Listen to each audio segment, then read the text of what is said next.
5 years ago, I met a guy named Andrew at a farm-to-table dinner, and today we are at his farm, which he manages all by himself while working 35 hours a week and grossing over 6 figures a year. I see him over there. You're gonna love this tour. Let's go find him. What's going on, man? Hey, what's up? Snuck up on me there. I know. What are you up to? Cultivating? Yeah, just getting the cultivation going. Dude, this place looks amazing. Appreciate it. It really man. does. What is it, like an acre, a little over? A little over an acre. Yeah. Yeah. And it's all you. All me out of here. 165 50-foot beds. That's crazy. Yeah. That is crazy. I still can't believe that you do it all yourself. Like it's bizarre. It's bonkers to me because you look this far and damn, I mean, it keeps on going. It's out there. So let's just go right here, talk about classic bed prep and how does it all work? Yeah, so my standard bed, as you can see here, I stake them out at 30-inch wide. Which is the Market Gardener Which is the standard. Market Garden, 18-inch centers. Yep. You know, so it gives us plenty to go down a wheelbarrow with, whatever. And then pretty much everything's super intensive, so nothing ever goes empty. Lettuce row here. Classic lettuce row. These are those cut and come agains, you know? Yeah. Just beautiful. This is actually gonna be harvested for the market this weekend. Picture perfect right now. Yeah. How are you harvesting these guys by yourself? All by hand. So you're just using a knife and just One knife, cut and come again. Especially with the head lettuces, I just like to, I mean, I could burn through this thing and then they all just cut super clean, ready to rock and roll. Yeah. Behind us, we have some overwintered carrots that are starting to explode. Let's see, we put these guys in. These are a little later, so I put these in November. Okay. Yeah, so these are littler guys, you know. Nice shape on this. Yeah, these are those Mochums. Oops. So these, Snapped. yeah, super gotta give it that sweet, bite test, you know? super sweet. Got the crunch. Ooh, that's nice. Yeah, That's yeah, nice. the Mochums are really nice, and they're super fast, 55 days. So that's why I like them. And then they, you know, and the thing I like about them too is you could actually harvest them these pencil size. So you know, a lot of carrots, they'll take a lot of time to get the just size, size and then up, they'll get funky. And but I these, feel like a just, chef might like that, or maybe just a home cook might like it's a different shape. exactly. Kind of You don't nice. have to peel them. You don't have to do anything with them. So talk to me about the land. Like when you got here, what did you have to do? Because it's been you the whole time, right? No one Me else. the whole time, yeah. So you, like when you first came here, you did all these rows. I started building them all by Really? hand. Okay. So you didn't like expand over the years type thing. You're just like, boom, I'm in. No, no, I did expand over little the year. bit. Okay, got it, So got it. like I did like 20 rows one week, 20 rows the next week, and then second year I started coming down this backside here, and then third year I opened up 20 more rows in that back. Wow. So yeah, year by year I just kind of keep adding little chunks here, trying to really utilize my space here as much as I can. What'd you do for soil amendments, et cetera, when you started out? I used a lot of mineral dust in the very beginning. Yeah. Composted the crap out of everything because this soil here, not in this particular area, this is pretty good, but more towards the hoops is a really, really drained out rocky area. So I had to really load up compost. Really? Yeah. So I used 30 yards roughly every year. Okay.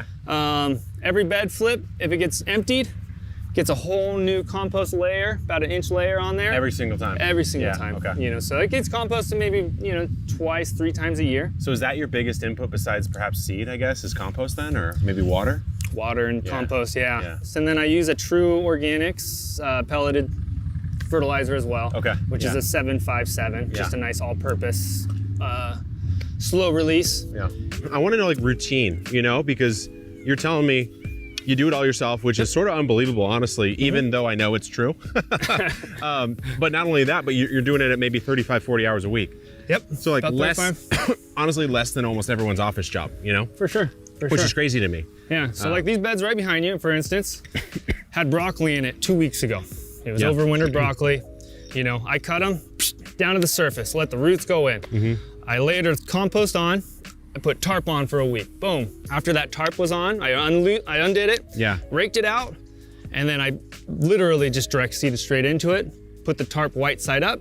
2 days later, we're here. Are you starting and transplanting anything, or are you direct sowing everything? So like I direct sow arugula and mesclun, carrots, beets. Anything you can, right? I would imagine you would prefer to direct sow.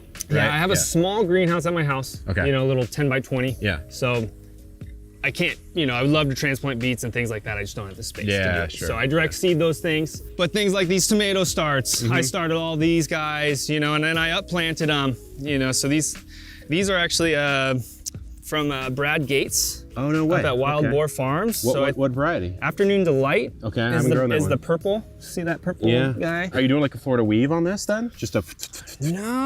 No, this is kind of like a, I don't know, the guys in Monterey taught me this little system. I just pretty much tie one end, Yeah. loop it, and then I'll have 6 different string or 5 different strings, and then I come in Yeah. and I just You just do. Oh, that's interesting. do this nice little tie. You do this little sandwich off right here So to I'll keep tie it them nice in, and taut. And Yeah. then these taut. And And then you'll kind of- just go up every 6 inches, Every 8 6 inches, inches. and you just do another. Yep. That's like a, all the it's way a bit through. different, huh? This is actually an example of a row Sure. that was an old mescaline. I tarped it, composted it. Roots are still decaying in there. so you're not and ripping then I out, stick yeah. tomatoes straight back in there. So this stuff's alive. They go pretty quick. You know, if you rub your hands on that, they're just gone. Yeah. They're in there, and that's Just back carbon. into the soil. That's carbon. Totally. And so that's kind of another, you know, I don't look at it as necessarily a cover cropping system, but it definitely does add. It kind of is. Yeah. Because I mean, every week they're going straight back into the ground. you're taking the top 2/3 of plant matter and selling it off, and then the bottom 1/3 you're just letting go and build. And a lot of time I'll let it do a little growth again, and then I'll drop it and let it sit. How many seasons have you turned here? 6 or 7 probably. Oh, Especially shoot. with the direct seeded stuff. Really? I'm constantly, every single week I seed arugula, salad, and mescaline. Yeah. Every single week. Have you seen your need for inputs go down, like compost go down at all? As it's Not improved yet. over time? Not yet. Certain rows, definitely. Yeah. But- yeah. Like the heavier turned rows, perhaps? Yeah, Yeah. exactly. More input on them. But certain areas, like up in that far side, Yeah. definitely just gonna have to keep on it. I think eventually, for sure, we'll be able to back off. You know, if you're a market farmer and you're trying to buy in inputs, Yep. obviously you're using SPV soils, but quality wise, like what are you looking for? Quality-wise, I always ask the testing of carbon to nitrogen ratio. Yeah. So that C/N ratio is crucial. Yeah. Do you care about like an NPK count on it or not really? No. Yeah. No, I do care about the diversity. Yeah. You know, so like Of this input? one, yeah. So like I know SPV uses a lot more manure-based, cow-based. So like probably next year I'll go with the chicken farmer up here and do more of a chicken compost base. Oh, so you'll switch your supplier based on input if you Yeah. can't get it from one place. Yeah. That and just to create more of that diversity. Yeah, sure. You know, instead of just loading in a bunch of phosphorus. We've been using them for all of our raised bed stuff too. Yeah. Like all the in-ground compost in the backyard. Yeah. Like my version of this market farm, which is certainly not on the same scale, but yeah. Yeah. Dude. So amazing. these are those Chandlers I was telling you about. These are Whoa. second-year Chandlers. Ooh. Oops, sorry. But yeah, dude, these things are going crazy. These are Chandlers. These were super popular in Monterey. But yeah, Wow. these things are just going off, you know? That's like classic. Yeah. These are cool. I honestly saved these initially just for myself because I was like, I just love this fine texture, you know, the super sweet Nice shape. shape. Yeah. They don't have great shelf life though. So for a market berry, It's not tough. too good. It's tough. you know, Yeah. I'll harvest them Friday, take them to market Saturday, and they're starting to go. Really? Okay. So unless you're doing like farm stand straight out Maybe this is like a U-pick berry then, right? or a U-pick berry. here? Yeah. Exactly. Okay, where should we go next? And then let's see. We got, We could talk covers. You got the shade cover over here I want to talk about. yeah. So Yeah. these guys, it's just the next succession of a lettuce planting that we just kind of went over in that other area. Are you always shading it in the first like week or so or Anything 75 and above, yeah. I'll go ahead and shade it all out for 2 weeks. 2 weeks? Yeah. 2 weeks. Let it establish. Yep. Yeah. And then I'll let it uncover. I'll uncover it for a night. Do you have like a particular shade that you like? This looks like kind of a lighter 40%. shade. Yeah. I did do 30%, but out here in Monterey, out here in Ramona, I think the sun's a little bit more intense up here with the little elevation. Yeah. Intense heat. Yeah, dude, it's gnarly up. We get hot, it's we hot, get it's cold. though. we Yeah, get- that's the thing. we It's get hot and it's We get cold. cold and we get super windy. Where I'm at, it's like we're at like 45-ish lows, and maybe we'll touch 100. Yeah. Maybe. Yeah. You know, so I'm sure yours is what you like 25 to 110 or something like that. Pretty right? much, yeah. Yeah. When are you using this bed prep method where you're sort of plopping, you know, what, like silage tarp or something on top? This in particular I'm using because you see that mint? Yeah. Sure. Yeah. That mint was coming in on all the rows, and so I'm using these guys more or less a barrier. So these are gonna kill off that mint right here Yep. and then not go anymore. What are you gonna throw in these? I'm trying to get some damn summer squash in here, but with Spacing this, looks like a big plant, yeah? yeah, we'll have big, you know, every 18 inches or so, and then I got cucumbers popping in here. Oh, there they are. Yeah. You know, and they're starting to pop, but earwigs in this time of year are nasty. So we do a lot of replanting, but this stuff's going crazy. That's popping off. Yeah. And then I got to clear this out and then put something else there. Yeah, because this is a bed. This is a bed. Right? It's just, or was for a while. Exactly. Just overtaken. Then I got some baby eggplants in this going on. Nice. In here's going to be, I think, some more lettuce heads. So these are little gem lettuces back here. So these were all planted on Monday. So you're just using a very simple, just hoop and shade. Pretty much hoop and on shade the same and irrigation rocks. setup. Yeah, nothing. The trick is you got to get them big enough so the hoops are about 5 feet, so they get nice. Yeah. This so is they a pretty actually cool crop. cover over. This nice spinach crop coming in. Yeah, that is nice. You know the variety on this? That is a regiment. It's looking good. So these two beds were experiments that I just kind of pushed. I was using this little section. You can see I shade out early here. And so I was kind of using that as my cue over here. And I'm hoping to push them to end of June. Yeah, with that tree and that cover right there, feels like it makes sense, huh? It's just one of those like tiny little farmer things that you'd think about, right? Exactly. Like, oh, there's that tree. There's a tree right there. The sun's set. You know, put something cold love in there. Totally a farmer thing to think about. Let's check out down here, man, because this is like almost none of the farm we've seen. Yeah, exactly. We've seen a block. Yeah. One block of the farm. How do you keep track of everything? Just all in your head, or you got like journals and notes and stuff? I got journals. Yeah. I got planning journals, things like that. I mean, the direct seeded stuff's so easy that it's every week, so it's all, you know, that stuff I keep out. But I keep on track of all of my broccoli plantings, my pepper plantings, all that, making sure I'm getting adequate amounts. Yeah. Is this just Salanova here? Another Salanova. Yeah. You know, so. One of the most expensive lettuce seeds out there. Yeah, it's going Isn't crazy. It still is, right? Oh my gosh. Yeah. So this is actually a cool one from you. So Vitalis. Yeah. Remember that one time you went to Vitalis Seeds, did those one cuts, and I asked you? Boom, there they are. Oh, really? Yeah, these are way. easy. These are easy Okay, cuts. These aren't the nice. Salanovas. So I went with because of the money. And these are performing just as good. And Seems have like the same market texture. garden crowd made the Salanovas just too expensive, you know? So You know? insane. And there's so many varieties coming out every year that there's got to be something, right, that works. Exactly. Yeah. And you'll find it, and I found them, and they're here. These ones are cool. These are green garlics that we're pulling in. Oh, you're going green. Yeah, so this little half row I did green garlics, and then we did some regular onions here. So I just kind of keep mowing it down. And So you're just going to chop them and sell them for the tops then, yeah. yeah, so I just yank them. Yeah. I yank them, and we use them for the bases. This is what I say, like, because my garlic just got hit by rust like crazy. Yeah. And I'm like, it's just green garlic. That's why I grew it. You know what I mean? You just make up an excuse. Yeah, let's cut the top off, you know? Yeah.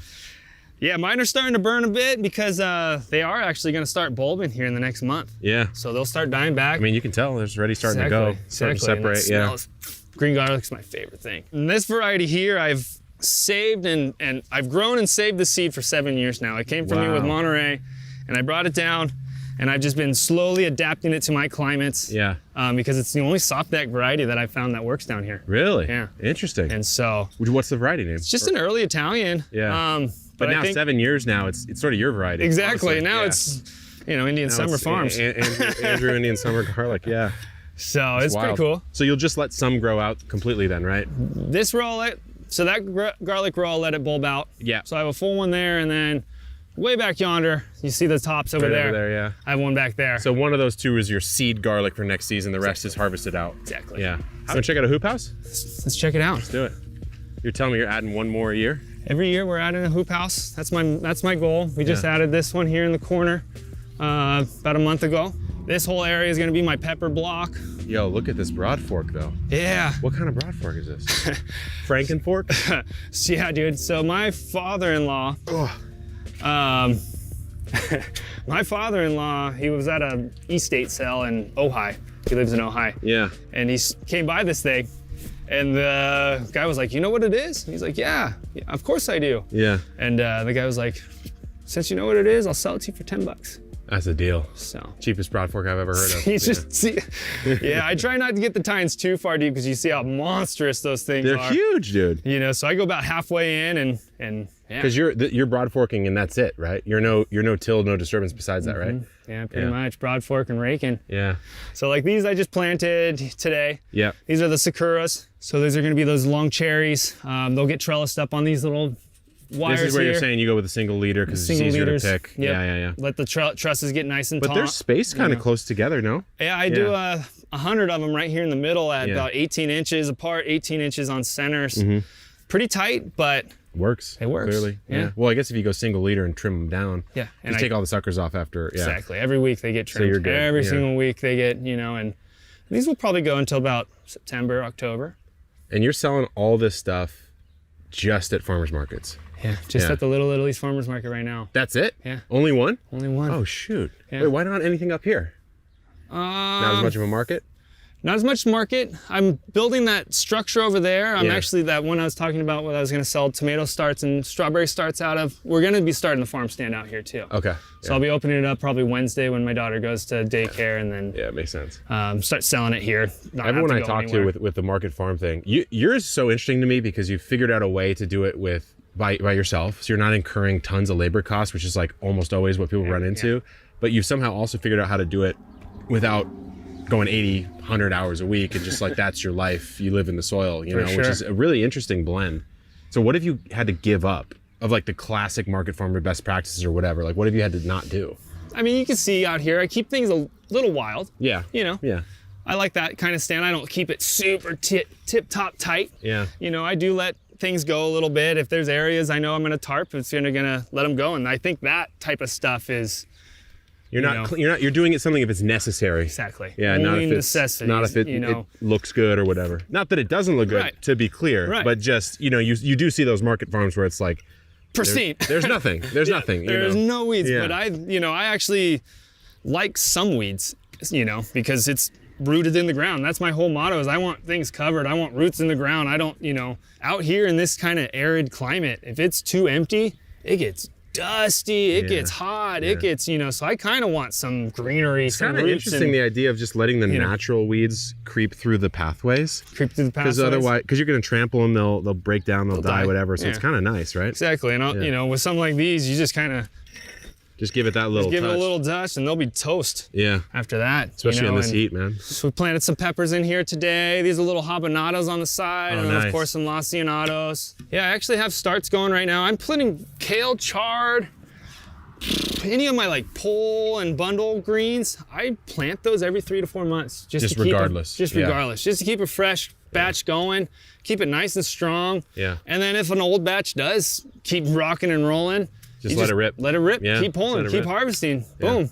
It's kind of that little insurance policy, as you know, just successioning everything. Why not? I guess. And that's what the whole thing was. Is like, Get this lettuce here, kind of. yeah, this is this is gonna get all mowed out. So this was an example of frost damage. So these were all lacinados, and this whole back area was planted with broccoli and lacinado. Yeah. And with that frost that came through Just here got 2 weeks ago, crushed. they Yeah. smothered them. The coldest night, I was like, oh, I'm not gonna cover them. It's, they'll be fine. Yeah. Of course. One night I don't cover. So how did you start? You just look at this today and you're like, okay, this guy's on another level. Obviously it didn't start out that way. Yeah. I mean, the first years, you just start super small, Yeah. super tight. Do what you can do managing. I worked a full-time night job on Yeah. top of that. So I came out here during the day, worked night, made ends meets that way. Do you have to put like a down payment on a lease or take out any loans or anything like that? Or? No loans. I don't do any loans. I don't want to put any pressure on me in terms of that way. Everything was, if I didn't have the cash, I didn't buy it. Yeah. Of course I could have all the fancy tools and this and that, but Yeah, I just found what I needed and I went with it. And yeah, so I just kind of save super, super low cost, keep my cost of production as low as I can so I can sell things as, most profitable as you can. Good point. Yeah. Yeah, because you can price it however you want. Obviously the market bears what it bears, but are you able to be more competitive, I guess? Exactly, and have the margins a little bit tighter. And the other thing is like these hoop houses, couldn't go out and buy them all at one time. Sure. So every year I just keep adding. Yeah. This year I plan on adding an irrigation system. Every year I try to add an upgrade that's going to take me to do less. Yeah. If that makes sense. It reminds me when I used to be addicted to SimCity or something like that. Like every year you get enough in the budget, you upgrade the roads, you upgrade the plumbing, Exactly. whatever. What seems to be the next necessity. Yeah, totally. And So it's like, irrigation's next, you're saying, huh? yeah, irrigation's next. I spent a lot of time flipping the little dials. So that's my next thing is I want to automate it completely. And that way I could just leave for a couple of days. Yeah, wouldn't that be nice? Yeah. Dude, well, thanks for showing it to us. Yeah, I'm glad I got to come up here. Super inspiring, especially if you're watching, like, no debt, 30, 40 hours a week. Yep. 6-figure business. 6-figure business. Living out here, just chilling. Not chilling, sorry. Not chilling. You're right now, we're chilling. Right now we're chilling. I did not catch you on a chill day earlier today, but dude, it's awesome. It's really gratifying. Cool. I mean, if I could encourage anybody to do it, I would. We need more small farms like this to do it, you know. Thanks for having us, dude. I really appreciate it. Thanks for coming, Kevin. Yeah, of course. Indian Summer Farm guys, good luck in the garden and keep on growing.